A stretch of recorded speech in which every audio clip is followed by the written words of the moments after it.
They never enter your life by accident. A psychopath studies you long before you realize you're being watched. They observe your tone, your insecurities, your dreams, and then, like an actor rehearsing a role, they become the version of themselves that you're most likely to trust. It feels like fate, like you've finally met someone who understands you completely. But what you're actually experiencing is not connection, it's imitation. They mirror your emotional language, your values, even your wounds. Their goal isn't love or friendship, it's control.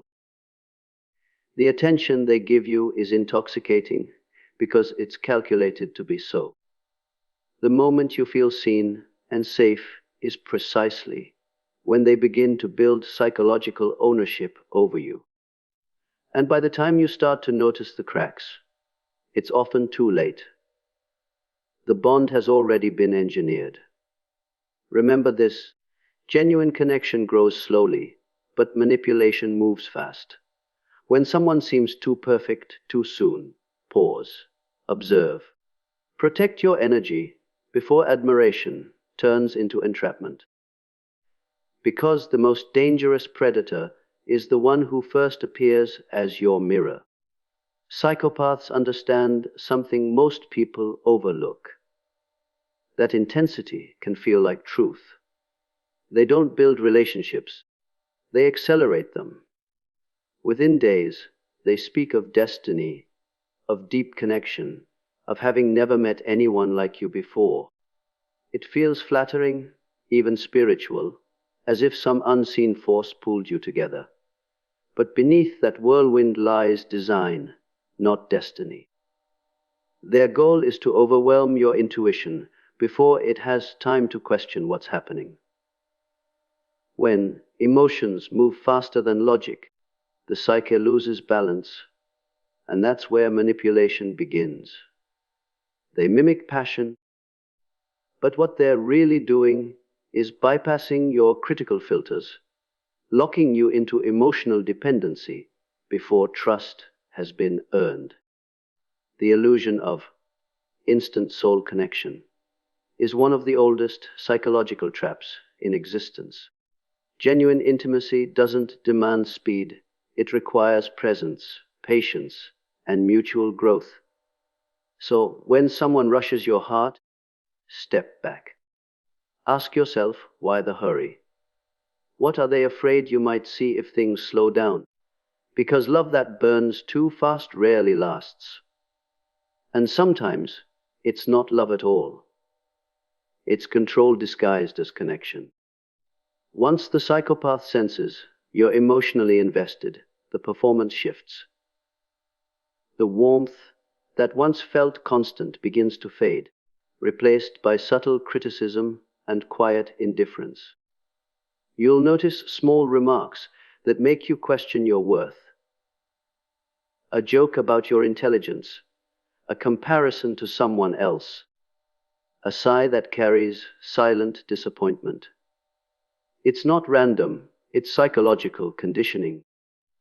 They're training your nervous system to crave their approval by withdrawing it.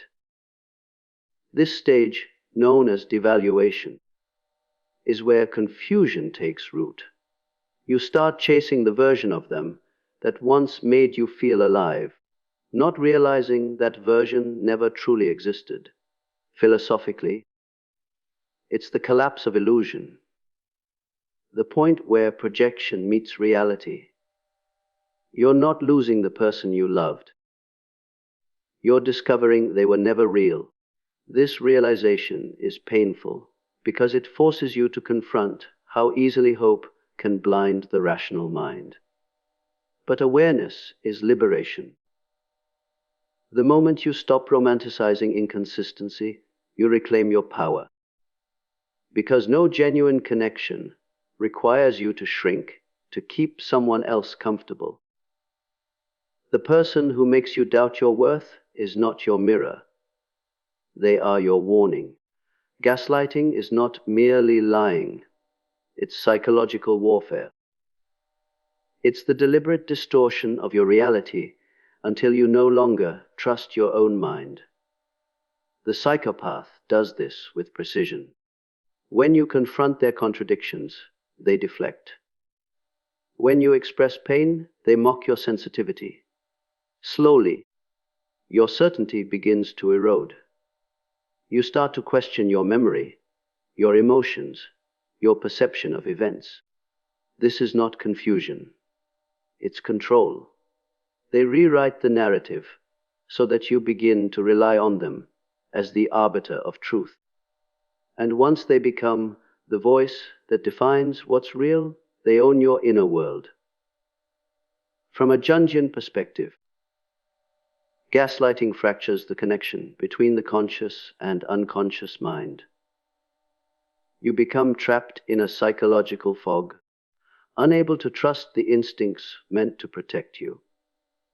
The only way out is to anchor yourself back to reality, through evidence, through trusted people, through self-awareness. Write things down, reflect before reacting, because clarity is their enemy. The moment you reclaim your perception, their illusion collapses. Remember, no one who truly loves you will ever make you question your sanity. When manipulation no longer works, the psychopath changes strategy. They withdraw. Suddenly, the person who once showered you with attention becomes distant, cold, and silent. This is not indifference. It's punishment. Their silence is meant to provoke panic, to make you question what you did wrong, and to compel you to chase the very person who's hurting you. It's emotional starvation, designed to make you beg for crumbs of validation that once came easily. Every unanswered message, every prolonged absence, reinforces their control. The more you try to reconnect, the more power they gain. Psychologically, this tactic exposes a core truth. They are not attached to you, only to the control they hold over you. What they call space is not healing, it's manipulation through absence. From a deeper perspective, this silence mirrors the void within them, an emptiness they project onto you. The key to breaking free is to stop chasing what was never real. Detach from their silence, and you break the spell. Because the moment you stop needing their response, you reclaim your peace. Never let someone's absence make you forget your worth. It's not rejection, it's revelation. Eventually, the mask falls. The charm, the intensity, the emotional games, all of it dissolves, and what remains is startlingly empty. The psychopath reveals themselves not through confession, but through indifference. They detach as easily as they once pursued, because to them, you were never a person. You were a source of supply. Every reaction, every tear, every moment of affection was fuel for their ego. When that fuel runs out, they discard you without hesitation, leaving you questioning whether any of it was real. This is the final lesson. You cannot lose what never truly existed. Their love was performance, their empathy imitation. The devastation you feel is not because you lost them, but because you lost the illusion they created in your mind. Philosophically, this moment is the breaking of the spell, the awakening from a psychological dream. And though it feels like destruction, it's actually the beginning of self-restoration. When you see the truth without distortion, you're free. Remember this, the end of a toxic bond is not failure, it's transformation. The mask falls, but you rise.